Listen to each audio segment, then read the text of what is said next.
Hi everyone, my name is Bernie. I feel like the title of my talk is kind of self-explanatory, but today I'll be sharing the story about how I got cyberstalked. So a bit about me, if you go to Auckland ISIG, you might recognize me as I'm the one that unfortunately has to stop you mid-conversation to tell you that the talk's about to start. I currently work at Safe Advisory. I graduated from AUT in 2024, majoring in cybersecurity, so that was last year. I also sell Kumra on the weekends. I did get recognized at my Kumra event for speaking at ISIG, which was a weird crossover, but anyway. And then I'm also chronically online, so that is a photo of me in 2007 as a 3-year-old, which you might be able to guess my age, double monitoring it. I didn't have Cocomelon, but I did have something called Boomba. Does anyone know what Boomba is? But yeah. So by now you'll know, hold on, sorry, give me one, sorry about that, give me one moment. So by now you'll know this talk is about cyber stalking. This is my personal experience. Sorry. Technology is fun, okay.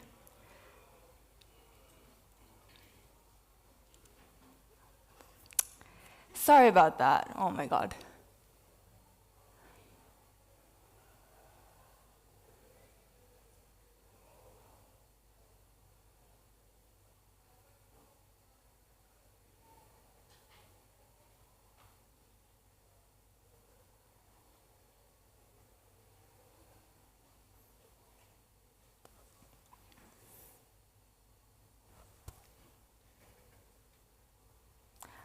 All right, sorry about that. So by now you'll know this talk is about cyberstalking and my experiences. So a bit of a trigger warning, it's a sensitive subject, and if it brings up bad memories, you may just want to sit this one out.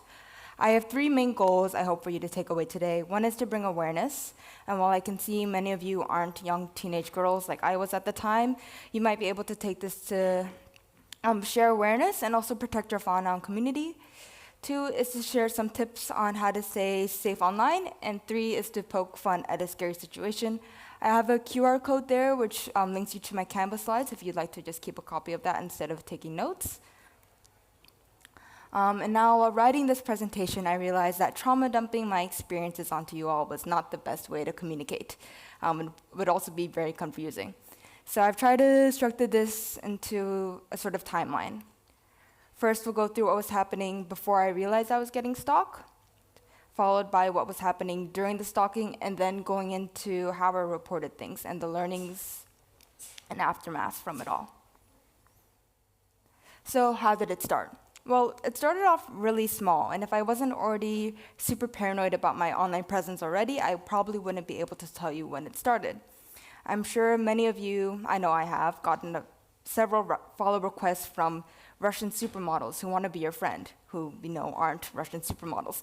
I started getting quite a few of those requests, which were annoying, but I would just ignore them or block them. But I kept on getting follow requests from this one girl who I had 23 mutual friends with. It's pretty common in Auckland, but despite declining her request several times, she continued to ask, which is not the most normal behavior, but I asked a close friend of mine on Discord if she knew her. She did, but not really, so I kind of ignored it and moved on with my life. But the number of fake accounts became increasingly persistent and more realistic. A few of the accounts looked like they were actual girls based in Auckland, but for some reason, like the previous account, no matter how many times I declined their request, they kept on coming back. And throughout this time, I was thinking, man, these cyber criminals are getting really sophisticated with creating fake accounts. And yes, these are real screenshots. You may be wondering why I kept so many. When I didn't know I was being stalked, I thought I could farm some LinkedIn aura and write a blog post about realistic Instagram accounts cyber criminals were creating. That didn't happen.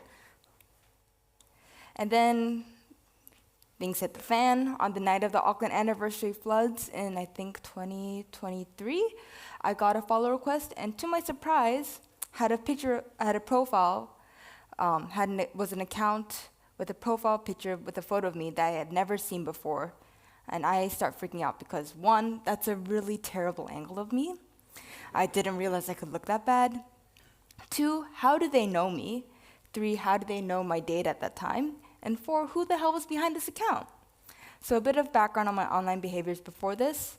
1, I've never accepted random follow requests. I either got to know you or have heard good things about you. 2, aside from my LinkedIn and Facebook, none of my social media mentioned my name, not even my first name, or any variant of my name.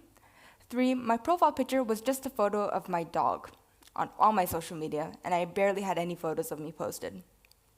4, I'm also private on pretty much everything except for LinkedIn. And 5, the picture was taken on maybe my 3rd date with this guy, and I had only told a small group of people our relationship. So whoever created this account took or had a photo of me that I never knew existed, managed to identify me and my date, and find our social media handles. So this next part will get kind of confusing, so I've tried to put in some animation to best explain this. Fingers crossed it cooperates with me. So I'm the Kumra, my date is the pineapple, and someone who we'll call El Macho Carrot takes a photo of us in public without us knowing. And then to recap, over the past 1 month to 2 months, I'm dodging follow requests left and right. I get a message from my friend Grape, who says that she thinks she knows who's behind the account. It could be someone her friend Pear knows, and I've also met Pear once or twice. And Pear actually happens to be close friends with the ex of Pineapple, who we'll call Miss Tomato. This ex, or Miss Tomato, hasn't been doing great since the breakup, and a few months ago, and says that her friend El Macho Carrot sent her the exact photo that's being used in the account. Personally, I never knew who Miss Tomato was. I didn't know her name. It was none of my business. And then a light bulb hits me that Pear happened to be the one mutual follower I had with the bot accounts. And remember the account that started doing the weird following behavior? That turned out to be Miss Tomato's actual name and real account. And I connect the dots. And I pieced together that those bot accounts were not just bot accounts, but they were my partner's ex trying to follow and stalk me. So with this new information, I'm just itching in my seat.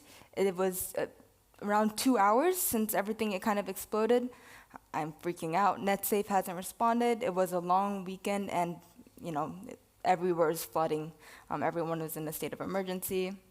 And I did the one thing you should never really do, which is message the stalker. I let her know that I reported to NetSafe, I reported to Instagram, that I tried to scare them with some information like NetSafe will block their IP accounts. I don't really know if NetSafe can do that at this point, but I just wanted to scare them. I also said I will escalate this. Did I know what escalate entailed? No, but I was panicked, so. And then to finish it off, I asked if she was related to one of the many bot accounts. And surprise, surprise, all the accounts were gone within 2 minutes of sending that message. And luckily, throughout the process, I had a feeling that things were going to get deleted, so I took a screenshot of every message and every communication that I had at that point, so I could maintain it as evidence. You might be wondering now, what is stalking? Is looking up my ex-partner on Facebook stalking? Is looking through my friends' social media posts to see what they post in the past stalking? And where's the line? And that's a really good question. I really like a definition used by the Auckland Coalition for the Safety of Women and Children and the National Collection of Independent Women's Refugees, which is stalking is the unwanted and repetitive, persistent intrusion into a person's life. It can look like many things, and oftentimes what you'll see is that stalking victims do not call stalking stalking. Stalking can take many forms, and their behaviors are categorized into what is known as the SLII strategies. So that is surveillance, life invasion, intimidation, and interference. Dr. T.K. Logan, a professor from the University of Kentucky, has done intensive research into this and kind of created these strategies. I'll put some links at the end to her research if you'd like to go deeper into that. Unfortunately, I just don't have the time here today. As you may have guessed, if that were the end of it, there wouldn't be much of a presentation for me to do left, but there was. Unfortunately, because the stalker had deleted everything, NetSafe couldn't do much, as new accounts kept on popping up after that. She wasn't exactly cyberbullying me or harassing me, because she was just making accounts to monitor me. So there was kind of fuzzy at that point on what they could actually do. I guess the stalker got so frustrated that she couldn't find much about me online, that she started stalking my friends. And early on, I really wanted to believe that things were a coincidence, but there are only so many coincidences that can happen before it's likely to be on purpose. It wasn't until I actually started researching into SLI behaviors that I realized that what I was experiencing was actually stalking. So just some of the things I went through were surveillance. She would stalk not only she couldn't get to my social media, so she would stalk my friend's social media. And through that, she figured out our entire friend group and would then target different members of the friend group to see what information she could find out about me. She then also started creating fake social media accounts to try and follow us when we figured out what her account was. She started going to my gym, specifically at the times I went to.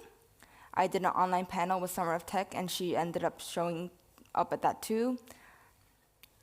She was then confirmed not to be an attendee or registered with the Summer of Tech program at all. Intimidation, I would get tapped on the shoulder by my friends at the gym saying that there were girls behind me that looked like they were taking pictures of me that matched my stalker's description. She also started showing up around my neighborhood on morning walks. I made the assumption that it was a coincidence and that she lived near me, and it turns out she lived nowhere near me whatsoever. Life invasion. My friends would then message me later on saying that they were being followed by her as well. Then they were uncomfortable. She would stalk my work colleagues' LinkedIn profiles and create fake LinkedIn accounts to target them as well. She created a Spotify playlist about seeing me at the gym and tried to send messages through that. I ended up having to switch gyms, which costed an extra $14 more per week, which was $56 per month, which is kind of steep for a university student. And now, the first instance of her trying to follow me on social media, I wouldn't consider that stalking personally. But it was her clearly unwanted and persistent actions after I had told her several times that I wanted her to stop. That is where her behavior became stalking. And how do I know that she did all this? Well, she was pretty bad at stalking, and you'd think if you stalk someone's LinkedIn profile and see that they're in cybersecurity, you would be more careful about hiding your tracks. But lucky for you, in this presentation, she was not. So this whole scenario freaked me out a lot. I became really obsessed with finding out everything she could find about me on the internet. I thought I was pretty good about staying private online, but there was so much information still about me out there. So what I recommend to you is that you know yourself best, and you can probably stalk yourself the best because you know the most information about yourself. Start with Google dorking. Look up your usernames, emails, Gmails, phone numbers even, old gamer tags that you haven't used in a while. What accounts do you have currently? Kind of like an asset inventory. What can people on your social media platforms see about you? Facebook has like weird settings on like making things public or things public to friends, but it's hard to see. Who do you follow? Who follows you? What can your followers see? Do you share information about, where you grab coffee, where you work, your morning walks, your neighborhood? Can they see who your close friends are, who your family are? And what do your family and friends post about you as well? Also, keep evidence. So throughout all of this time, I kept evidence, and what I was always telling myself was, if something really bad happened, I would have proof. And that's why I kept so many screenshots. A part of me felt kind of bad for my stalker. She was only a little bit older than me and was still in school, so I was hesitant to report it to the police or to the university. But when I finally did decide to escalate and report to the university and police, I now had proof that this was an ongoing issue and had been happening for over 6 months. And also when writing up my reports, I realized that I wasn't all in my head and that I wasn't just crazy, and what was happening to me was not just nothing, and it was a clear and accurate view of what happened. Personally, I used it wasn't like I was keeping screenshots in a folder on my phone. It was a combination of screenshots that I would send to Instagram or Discord chats to my friends, which were timestamped. And that actually helped a lot with my reports. So one of my bigger regrets is that I didn't report it until a few months after the stalking had happened. This was for several reasons, the main reason being that I didn't think it was bad enough to report yet. However, after a chat with a former colleague, he suggested that I report it early, not to cause any immediate action, but just to let the people with greater power than me know that something was happening, so that when something that needed immediate action, they could respond faster. And that's actually quite common. Actually, less than a third of stalking victims report their experiences to the police, and this could be for several reasons. They might believe, as I did, that their situations weren't as serious yet. They may not trust the police, thinking that the police can't do anything, or most dangerously, they might feel like they aren't safely able to report to the police. You'll see for me that things only got worse to the point where I needed to report things. Unfortunately, not much would happen at the time. The stalking would stop for a bit, as the stalker probably got scared, but she would return again once she believed she could get away with it. The university told me that there wasn't really much she could do because she was ignoring their emails. The police told me that if I saw her in person she was harassing me, then I could call them, but frankly, I wasn't willing for it to get to that point, so I just avoided those areas. NetSafe advised me to go to the police just because of the level of stalking. So at that point, I was just like, okay, there's not much I can do, so I just avoided her as much as I could, and I was leaving the country to visit family, so I just left it be. But then it wasn't until I met someone in the field at that time who worked closely with the police that they were able to escalate the issue within the police force, and I think someone finally knocked on her door asking her to stop. And that's when the stalking finally ceased. I found that while it was nice to have people with more authority to report it to, ultimately my best defense was protecting myself through monitoring my digital footprint and seeing her actions online. So the aftermath from all this, I hope the stalking has stopped, but frankly, I may never really have an answer to that.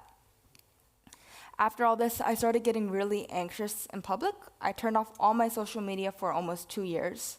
I stopped going on daily walks, just afraid of seeing her in person. I was constantly on edge whenever I was in public. I became really hypersensitive to cameras.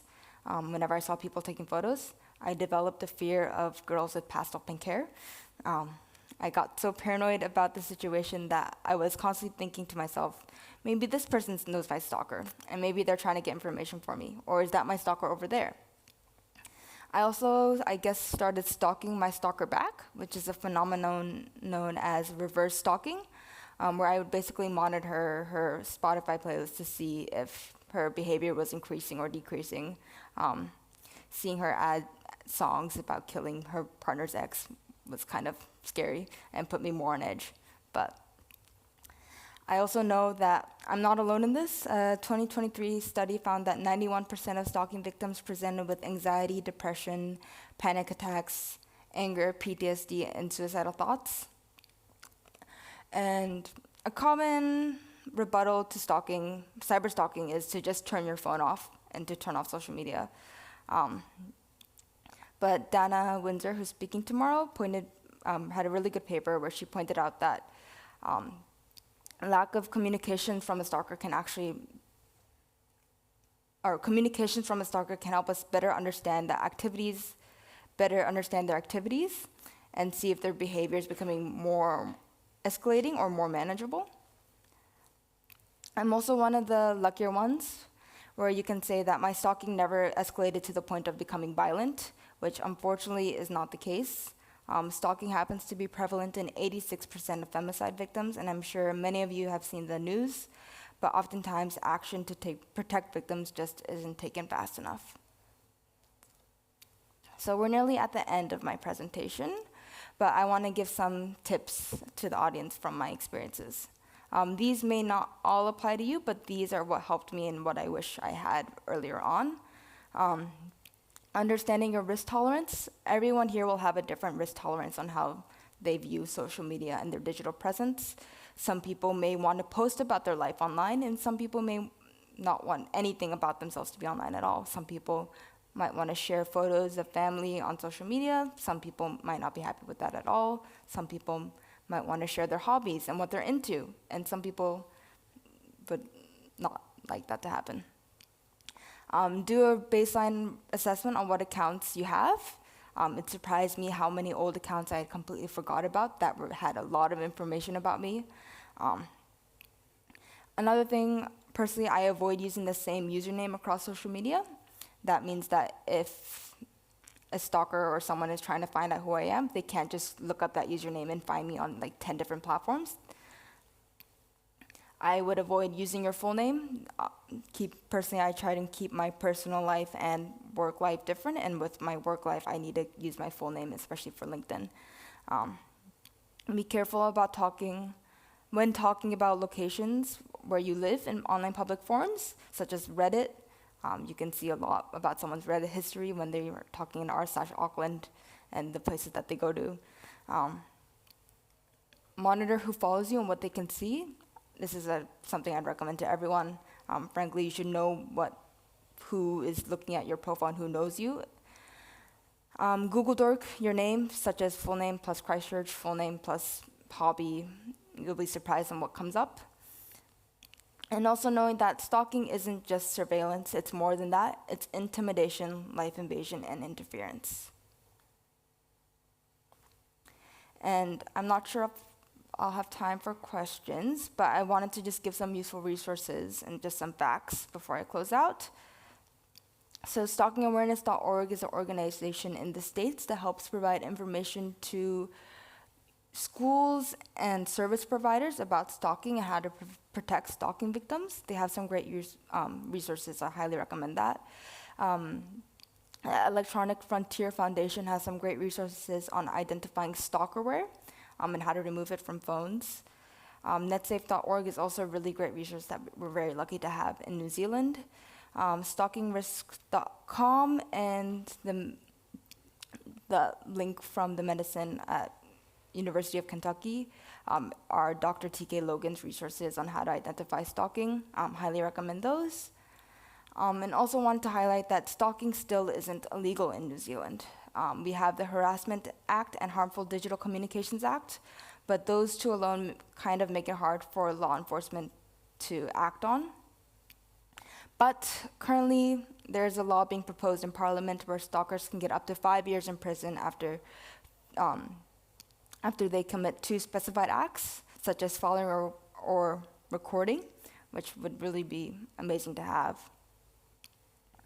And also, stalking is more common than you think. 1 in 3 women and 1 in 6 men are expected to experience stalking in their lifetime.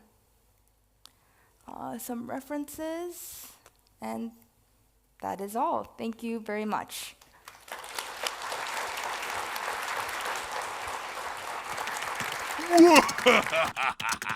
I am a super genius.